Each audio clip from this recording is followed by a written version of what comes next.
Hello guys, Shivam here. स्वागत है आपका हमारे चैनल कोडर शिव में। उम्मीद करता हूँ आप सबकी तैयारी काफ़ी अच्छी चल रही होगी। हम आर्टिफिशियल इंटेलिजेंस के यूनिट 3 को पढ़ रहे थे, जिसमें हमने types of knowledge representation types of knowledge को पढ़ लिया था। आज हम पढ़ेंगे फर्स्ट ऑर्डर लॉजिक के बारे में। तो फर्स्ट ऑर्डर लॉजिक क्या है? ये भी नॉलेज को रिप्रेजेंट करने का एक तरीका है। हमने पढ़ा था नॉलेज रिप्रेजेंटेशन किस लिए ज़रूरी है? मशीन से इंटरेक्ट करने के लिए, कम्युनिकेट करने के लिए।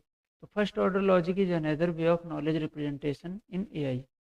It is an extension to propositional logic. इसे हम प्रेडिकेट लॉजिक भी बोलते हैं। First order logic is also known as predicate logic. ठीक है। First order logic is a powerful language that develops information about the object in more easy way. देखो, first order logic क्या होता है? एक नॉलेज को रिप्रेजेंट करने का तरीका है, एक आसान तरीका है जिससे हम रिप्रेजेंट कर सकते हैं नॉलेज को। तो अब देखो, इसको करते कैसे हैं? तो इसको करने के दो तरीके होते हैं। हम पढ़ेंगे पहले एटॉमिक सेंटेंसेस होते क्या हैं। देखो, एटॉमिक सेंटेंसेस वो होते हैं, जैसे लिखा है, atomic sentences are the most basic sentences of FOL. These sentences are formed from a predicate symbol followed by a parenthesis with a sequence of terms. Example देखते हैं तब हमें समझ में आएगा। जैसे लिखा है Ravi and Ajay are brothers.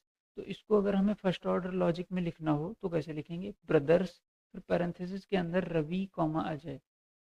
Simple. Chinki is a cat. तो कैट पैरेंथेसिस के अंदर चिंकी।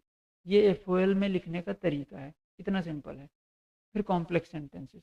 कॉम्प्लेक्स सेंटेंसेस क्या होते हैं? एटॉमिक सेंटेंसेस को जब हम कई सारे एटॉमिक सेंटेंसेस को कंबाइन कर देंगे तो उसी को हम कॉम्प्लेक्स सेंटेंसेस कहते हैं। फिर है देखो, फर्स्ट ऑर्डर लॉजिक अगर पूछा जाए तो उसमें फर्स्ट ऑर्डर लॉजिक की डेफिनेशन लिख दो कि way of knowledge representation also known as predicate logic has two main part, syntax and semantic. तीसरा, एटॉमिक सेंटेंसेस और कॉम्प्लेक्स सेंटेंसेस के बारे में डिफाइन कर दो।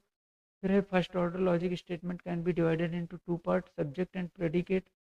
Subject is the main part of the statement. Subject and predicate का मतलब ये है, जैसे हमने कहा एक्स इज एन इंटीजर, तो एक्स क्या है? वो एक सब्जेक्ट है। ठीक है। इज एन इंटीजर वो एक अलग पार्ट हो गया। प्रेडिकेट तो दो पार्ट में हम डिवाइड कर सकते हैं इसको। उसके बाद आता है क्वांटिफायर्स इन एफओएल। तो क्वांटिफायर्स क्या होते हैं? Quantifiers is a language element which generate quantification, and quantification specifies the quantity of specimen in the universe of discourse. Quantifiers का मतलब ये होता है, उससे हम क्वांटिफायर्स एक्चुअली होती हैं जिससे हम पता लगा सकें कि कितनी क्वांटिटी है। क्वांटिटी का ही एक हिसाब से हम पता लगाते हैं। अभी इसको समझ में आ जाएगा जब इसका एग्जाम्पल देखेंगे।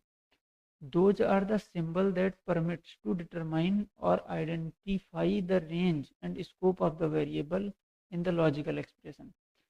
देखो, क्वांटिफायर्स दो तरीके के होते हैं, यूनिवर्सल क्वांटिफायर और एग्जिस्टेंशियल क्वांटिफायर। अब देखो, जैसे मैंने कहा कि हम क्वांटिटी का पता लगा सकते हैं, तो क्वांटिटी का पता कैसे लगाते हैं? दो तरीके से हैं, universal quantifier, existential quantifier. Quantifier जो होते हैं वो सिंबल्स होते हैं, सिंबल्स। देखो, उनको हम बोलते कुछ हैं लेकिन वो होते सिंबल हैं। जैसे हम लोगों ने एप्सिलॉन के बारे में पढ़ा होगा, कॉपीराइट का सिंबल होता है, तो वो एक इसी टाइप का सिंबल ही होते हैं क्वांटिफायर। तो यूनिवर्सल क्वांटिफायर, देखो, यूनिवर्सल क्वांटिफायर जैसे for all, everyone, everything, for each, इस टाइप के, मतलब कंप्लीट को अगर दर्शाएं। Existential quantifier for some, at least one, मतलब जो कुछ चीज़ों को ही दिखाएं, कंप्लीट ना दिखाएं। Universal quantifier is a symbol of logical representation which specifies that the statement within its range is true for everything for every instance of particular। देखो, universal quantifier is represented by symbol A. ये opposite ए होता है, मतलब for all. इसका example देखते हैं। लिखा है जैसे if x is a variable then for all x is read as for all x. इसको हम फॉर ईच एक्स भी बोलेंगे, फॉर एवरी एक्स भी बोलेंगे। तो क्वांटिफायर एक तरीका है रिप्रेजेंट करने का। अब जैसे कहीं पे लिखा है फॉर ऑल एक्स, इसका मतलब ये है कि हर एक एक्स के लिए ये बात चल रही है। वो एक्स कुछ भी हो सकता है। जैसे लिखा है ऑल मैन ड्रिंक कॉफ़ी, तो इसको एफओएल में लिखेंगे फॉर ऑल एक्स, जहाँ पे मैन एक्स है, फिर एरो देंगे, ड्रिंक, ये हमारा दूसरा हुआ, एक्स कॉमा कॉफ़ी। यहाँ से एक्स से ये मतलब है कि एक्स कोई भी पर्सन हो सकता है, मैन है ना, कोई भी पर्सन हो सकता है, किसी पर्टिकुलर किसी इंसान के बारे में बात नहीं है, कोई भी मैन हो सकता है। इसलिए for all it will be read as there are all x where x is a man who drink coffee. इसको ऐसे पढ़ेंगे। अब एग्जिस्टेंशियल क्वांटिफायर देखते हैं। Existential quantifier are the type of quantifiers which express that the statement within its scope is true for at least one instance. जैसे उसमें था for all, तो इसमें कुछ ही होंगे, एक ही हो सकता है, एक से ज़्यादा भी हो सकते हैं, लेकिन सारे के सारे नहीं होंगे। जैसे लिखा है all man drink coffee coffee, तो ऑल मैन ड्रिंक कॉफ़ी में यूनिवर्सल आ जाएगा कि पूरे यूनिवर्स में जितने मैन हैं सब कॉफ़ी पीते हैं। लेकिन सम मैन ड्रिंक कॉफ़ी, उसमें कुछ ही लोग कॉफ़ी पीते हैं, ये दिखाता है। तो एग्जिस्टेंशियल क्वांटिफायर में ये होगा। इसका सिंबल क्या है, डिनोट करते हैं अपोजिट ई। इसे लॉजिकल ऑपरेटर बोला जाता है इन्वर्टेड ई के नाम से। इसका एग्जांपल एक बार देख लेते हैं। लिखा है if x is a variable then existential quantifier will be, इसको ऐसे लिखेंगे, ठीक है, and it will be read as there exist X for some X for at least one X. Example है some boys are intelligent for, अब यहाँ पे there exist x, ई लिखा है एक्स लिखा है, देयर एग्जिस्ट एक्स, एक्स कौन है, बॉयज एंड इंटेलिजेंट, इसको एंड बोलते हैं।